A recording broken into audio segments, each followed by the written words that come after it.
Let me guess, you've built something, maybe a successful business, maybe a high-paying career. You've created a good life for yourself and for your family. You've got a nice home, a comfortable lifestyle, you provide, and on paper, everything looks good. From the outside looking in, you're a total success. But if we're being honest, your marriage doesn't feel the way you thought it would.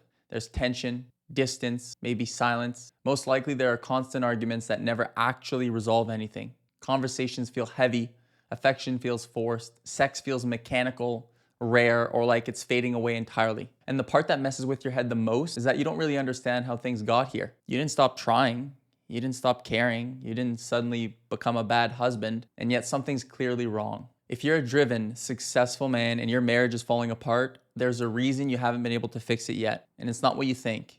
You see, you're not losing your marriage because you stopped providing. You're not losing it because you're lazy, and you're not losing it because you're broken. You're losing it because the exact skills that made you successful in business are working against you at home.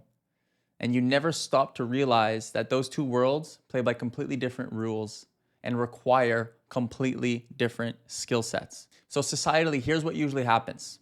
You grow up learning that your value as a man comes from what you produce. So you work hard, you push through discomfort, you handle pressure, and you provide. Then when you get married, you do what you know how to do. You grind, you build, you sacrifice, and you tell yourself you're doing it all for your family. And you are. The problem is that when you finally walk through the door at the end of the day, there's just not much left of you to give emotionally. Your body's home, but your mind is still at work. You're still solving problems, still thinking ahead, still carrying the weight of responsibility. And over time, your wife feels that. She feels it in the way you listen without really being there. She feels it in the way conversations turn practical instead of connective.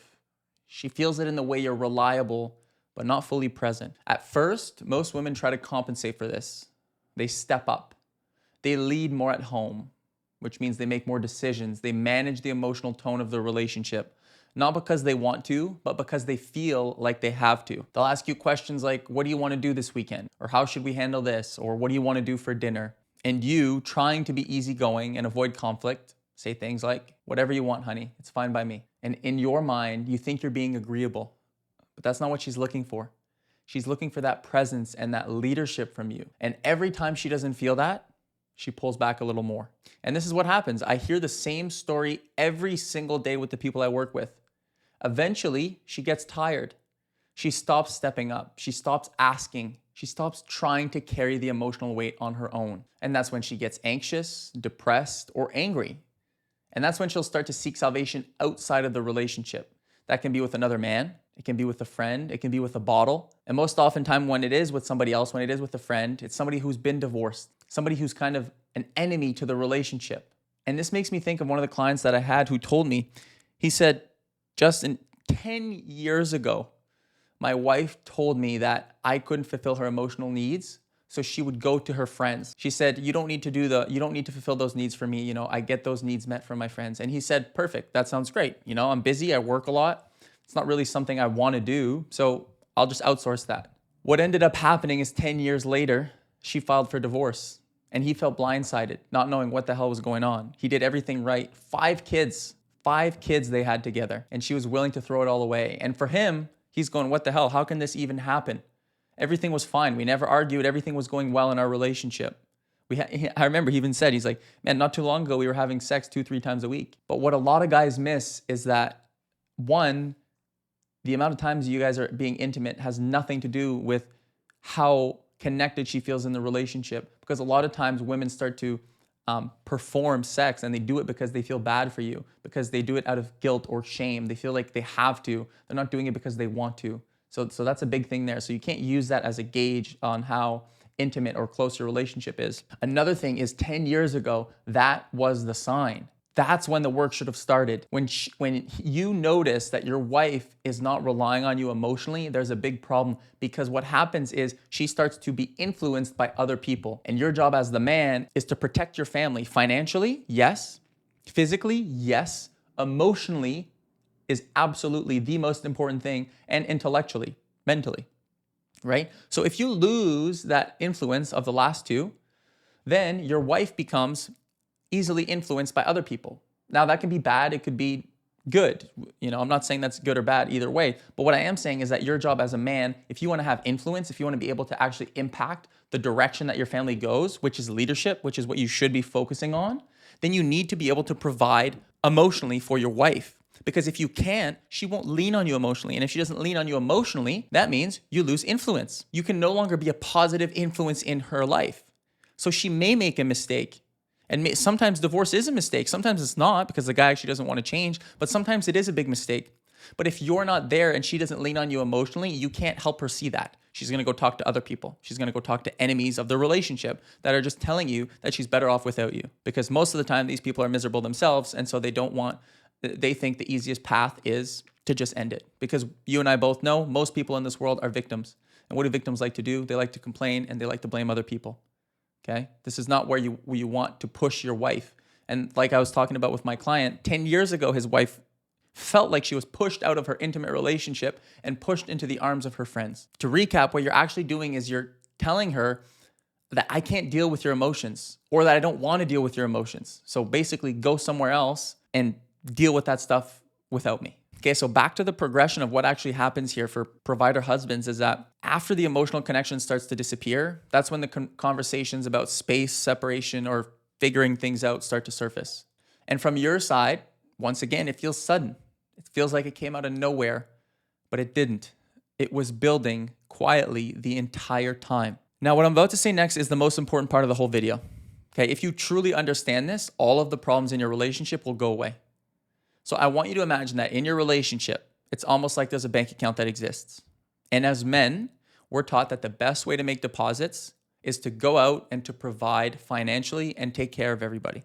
And the trouble is, it's sort of like trying to deposit dollars in a bank account that only accepts British pounds. And so it's not a lack of effort or love or commitment, but the problem is that the bank account balance isn't building on her side because most everything you bring is in the wrong currency for her. And so you've worked really hard thinking you were providing for her, but unintentionally, you made her feel empty and alone and neglected.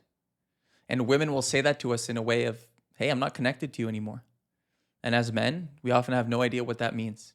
And so the shift for you is when you begin to understand that your wife wants to be provided for emotionally before financially or anything else. And when you understand how to meet her needs emotionally without her having to tell you what they are, because that's key for her. She doesn't want to have to tell you what to do because if she does, then she feels like you're not paying attention. Like he doesn't care about me because I have to explain everything to him. Like he doesn't get me. He doesn't understand me. And so when you start to meet her needs emotionally without her telling you, that's when you make deposits in the bank account in the right currency, and then it begins to build.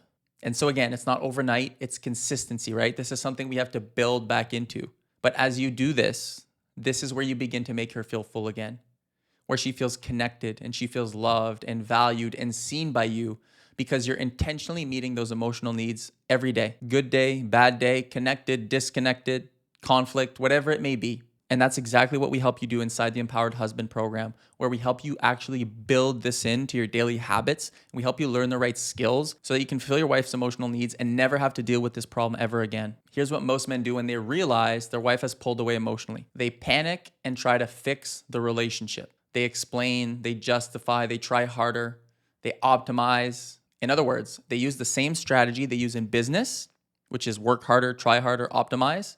And every one of those things makes things worse. Why? Because relationships don't respond to control or effort. They respond to presence. They respond to emotional leadership. And that's the skill successful men were never taught. You were trained to lead externally. No one ever taught you how to lead internally. And until that changes, nothing else will. Now, here's the part I want you to understand. When you entered your relationship, you subconsciously thought, if I provide, if I protect, if I work hard, then the relationship will be solid.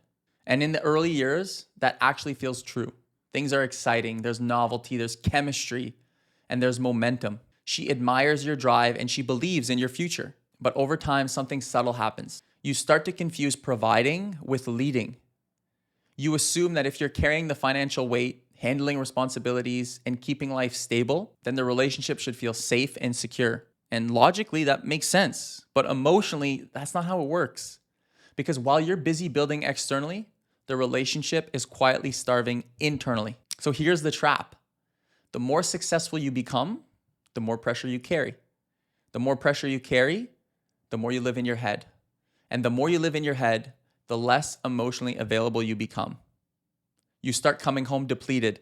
You don't have much capacity left to feel, initiate, or lead emotionally. And this is the moment where most men unknowingly hand their wife the role she never wanted, where she starts carrying the emotional weight of the relationship. She becomes the one who brings things up, the one who wants to talk, the one who senses disconnection, and the one who feels something's off. And once again, at first she tries to communicate it. She says, I feel disconnected, or I need more from you, or you're not really here. And you hear those words, but you don't really understand what she's actually asking for. And then you default to what you know. You try to fix it. You work a little less. Maybe you plan a date night. You help up more around the house. You try to be nicer. You even try to suppress your stress. And when that doesn't work, you get confused because in your mind, you're doing everything right. And this is where resentment starts to form on both sides. From her side, it feels like she's alone emotionally, like she's dragging the relationship forward by herself, like she has to manage the connection, the mood, the closeness, the depth. And no woman stays attracted to a man she has to emotionally manage. From your side, feels like nothing you do is ever enough. Like no matter how hard you work or how much you give, she's still unhappy. So you either withdraw, shut down, or double down on work, because at least at work, effort equals results. And this is the provider trap. You think that your value is in what you do, but she needs your value to be who you are. And so it's clear that providing financially does not automatically create emotional safety. And emotional safety is what allows a woman to soften. At some point, usually without even realizing it, successful men stop actually leading their marriage and they start managing it. And in business, management is a strength where you can assess problems, you control variables, and you reduce risk. That way of operating is rewarded everywhere else in your life. So naturally, you bring it home.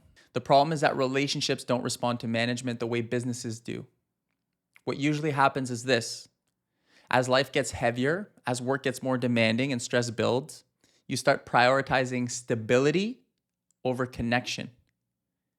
You don't want more problems. You don't want more tension. You don't want another thing that feels like it needs fixing. So you begin to unconsciously manage the emotional environment of your marriage. Let that sink in. You begin to unconsciously manage the emotional environment of your marriage. You start choosing your words carefully. You avoid certain topics. You hold things back. You tell yourself you're being patient, understanding, or easygoing. And in your mind, you think you're protecting the relationship by keeping things calm. But what you're actually doing is slowly stepping out of the emotional leadership. Instead of setting the tone, you begin reacting to hers. If she's stressed, you tighten up. If she's distant, you pull back. If she's upset, you either explain yourself or shut down.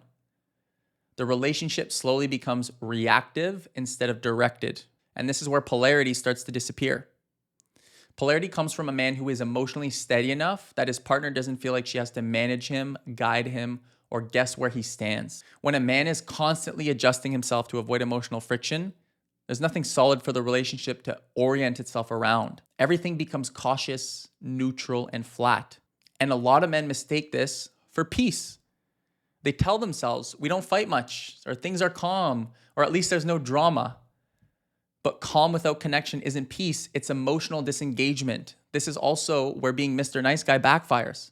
Many successful men pride themselves on being agreeable, supportive, and reasonable. They don't want to be controlling or aggressive, so they swing to the opposite extreme.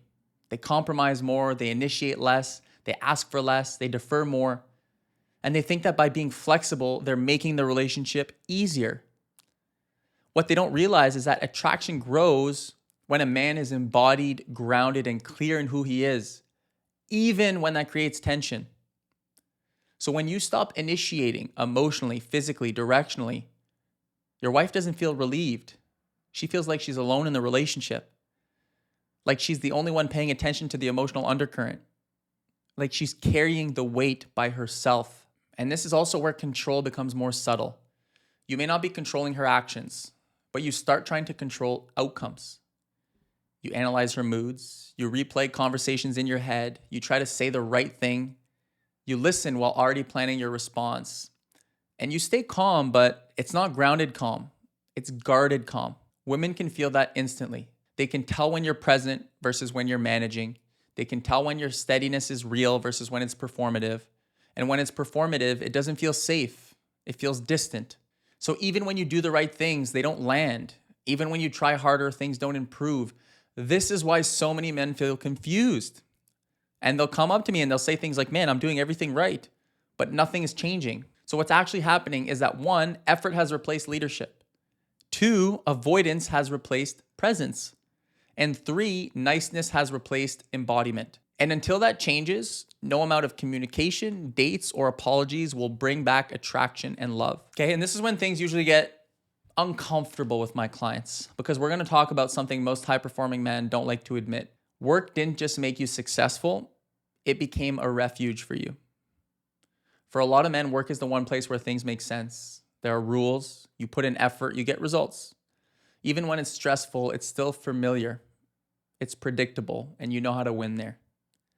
Emotions aren't like that. They're messy, they're unclear, they're hard to measure.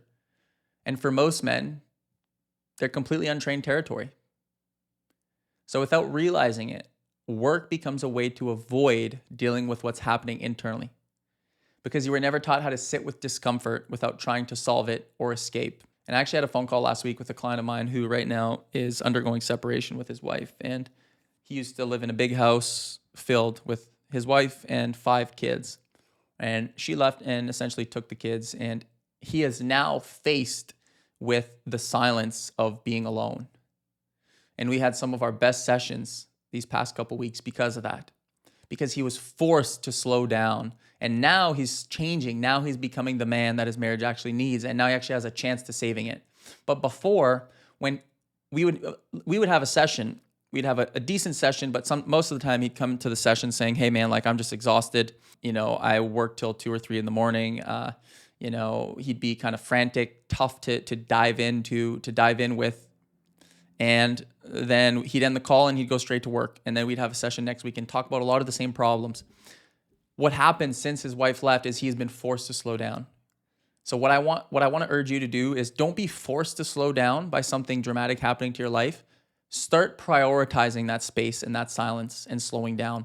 Start trying to feel those emotions, because what's happening now for this client is he is forced to feel the emotions and they're coming out rampant. Like they're just flowing out of him. So there's a lot for him to learn here, but it's also very heavy.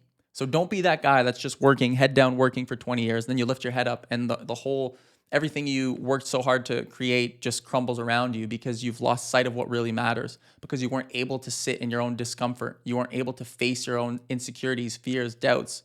You weren't able to see that, hey, maybe I am failing as a husband in this area of my life. Because the easy thing for a lot of successful men becomes work. And I know that sounds crazy to the average man, because work and making money is typically the hard thing. But for you guys, it becomes where you seek comfort. And I've had to notice these patterns within myself. I've had to notice that for me, planning and creating structure became a little bit of a comfort phase for me, where I would like plan my content, plan what I wanted to do, have structure and overthink everything instead of actually just taking the action. So we have to be reflective enough to understand what's actually happening within us. Because right now, when something feels off in the marriage, when tension starts to build and when conversations get heavy, your nervous system looks for relief, and work provides it. Productivity provides it, and being busy provides it. So you tell yourself you're doing the responsible thing. You're providing, you're building the future. And again, none of that is a lie, but there's another layer underneath it. Busyness becomes a way to avoid feeling inadequate, overwhelmed, unsure, emotionally exposed. Because when you're working, you don't have to feel. You don't have to slow down. You don't have to look at parts of yourself you don't fully understand. So you stay moving. And the more you stay in motion, the less access you have to your emotional world. And from your wife's perspective, this feels like distance. Because even when you're sitting next to her, you're somewhere else thinking, planning, scanning. And even if you're not doing those things, you don't have the emotional depth to be able to connect with her, right? She feels like you're surface level, because you haven't had the time to really dive deep within yourself. And you can only go so deep with somebody else as you've gone with yourself. So right now, this is emotional avoidance. Staying just disconnected enough that you never actually have to sit in vulnerability, just sweeping things under the rug. And over time, this creates a massive gap between you and your wife, where she feels like she's been trying to connect with someone who's never fully available. And here's the irony that I see from my high-performing clients. It's that most men believe that they're emotionally strong because they don't get overwhelmed by feelings. when in reality, they've just learned how to suppress them. And suppression isn't strength, it's avoidance. Real emotional strength is being able to stay present when things are uncomfortable without needing to escape, to defend, or to fix. And high-performing men are trained to push through discomfort externally, but internally, that same discomfort feels foreign. So instead of facing it, we try to outwork it. And in our society, work addiction gets praised. No one questions the guy who's always busy. No one calls out the man who's always grinding. Society applauds it. But inside the marriage, it slowly drains intimacy because intimacy requires stillness, attention, emotional availability, and those things don't happen when a man never slows down enough to feel. This is why so many men feel blindsided when their wife finally says she's done. They didn't realize the emotional absence felt like abandonment to a woman. This is very, very important. And if you are the type of person that I'm speaking to in this video, which if you made it this far, this is resonating with you. You have to understand that this is no joke, man. This whole emotional realm, this whole emotional game, you can keep pushing it off. You can keep pretending it doesn't exist. You can keep pretending that, women are just irrational and this stuff doesn't matter and she's crazy and it's her fault. Or you can take a different approach and say, there's something I'm missing here. I learned the skills to produce in my career or my business. Why don't I just learn the skills to produce and to be a good partner in this area? The most successful men learn that it's a skills game. You can have a top 1% marriage and you can be a top 1% earner. And you can also have a top 1% body. You need the right knowledge, you need the right structure, and you need the right skills. And to create that level and to change the level from where you're at now to where you want to go, you're also going to need accountability. And that's, once again, what we created inside the Empowered Husband program. So you can have this holistic approach to help you level up and become a husband and become the husband that your marriage needs. Become the man that you respect within your marriage. That you're doing the right things. You're not guessing. You're not trying to fulfill her needs when you have no idea what those needs are. You have no idea how to fulfill those needs. You need to learn these things. And that's what's missing in our modern world. Nobody's teaching men this stuff. Marriage counseling is where you go and you sit down for an hour and talk about the relationship. You talk about the past and what's wrong with no tools to fix it. And I know you're a fixer. You're logical. You need structure. You need somebody to tell you, hey, this is what's going on. So what we do is we take the logical approach because my clients are all very logical, hyper logical. They're all very good in the business world and in their careers. So what I do is I transfer that way of learning, the logical mind, and apply it to the emotional realm. Now, something else I want to touch on is most men think that respect die in a big moment. They think it happens after a big argument or after an affair or when divorce gets mentioned. They assume there was a clear breaking point that they somehow missed. But if there's anything you've learned from this video, that's not how it happens. Respect dies quietly over time. And it dies in moments that don't feel dramatic at all. And it all starts when a woman realizes that she can't emotionally rely on you the way she once thought she could, because every time things get emotional, heavy, you either get defensive, shut down, explain, or disappear into logic. Every time she feels like she has to choose her words carefully so you don't get defensive, something closes. Every time she feels like she has to emotionally regulate you instead of being held by you, attraction takes a hit. Eventually, she stops bringing things up altogether. And at this point, she's no longer trying to fix the relationship with you. She's protecting herself from disappointment. She's conserving energy. She's emotionally stepping back. This is the silent divorce. And if you're honest, you can probably feel whether you're already in it. And it's probably very important for you to know this, that on average, statistically, on average, women spend 2 years thinking about divorce before bringing it up to their husbands. So let that sink in. So now the obvious question becomes, okay, so what do I actually do? And before I answer that, I want to be very clear about what doesn't work. And you know this. More communication doesn't fix it. Date nights doesn't fix it. Apologizing harder doesn't fix it. Being nicer doesn't fix it. Trying to convince her doesn't fix it. Those things can help when the foundation is solid, when the emotional foundation is solid. But when the foundation is cracked, they just sit on top of problems and make it feel more confusing. The real issue isn't what you're doing. It's the man who's showing up inside the relationship. You see, a metaphor we use inside the Empowered Husband program is this: be the bull. Essentially, in a relationship, the masculine represents a bull. Okay, it's sturdy, it's strong, it's kind of boring, it's very predictable. And the feminine is the water inside the bull. It's up, it's down, it sparkles, it glistens, but it can also be stormy. So the man's job is to be the bull, to contain the feminine emotions without breaking, without spilling. It's the same thing as a man's role when it comes to dancing. When a man dances with a woman, the man's job is to be the structure so the woman can twirl around and showcase the feminine. It's the same thing here. Your wife has most likely taken the masculine role, and you must get it back. You must be the bull. So when a man develops that capacity, the entire relationship reorganizes around him because his presence becomes the anchor. So right now, when your wife is upset, disappointed, or distant, your nervous system reacts. You feel tension, anxiety, threat. And from that state, you act, which means like you explain, you justify, you shut down, whatever it may be. And you're not choosing those reactions. Your internal wiring does. So being the bull is having the ability to notice that reaction without being run by it. It's the ability to slow yourself down internally, to stay in your body and actually listen without needing the conversation to go a certain way. It's being able to hear her disappointment without taking it as an attack, to sit in tension without trying to make it disappear. And when you do that consistently, something important happens. Your wife stops feeling like she has to manage you.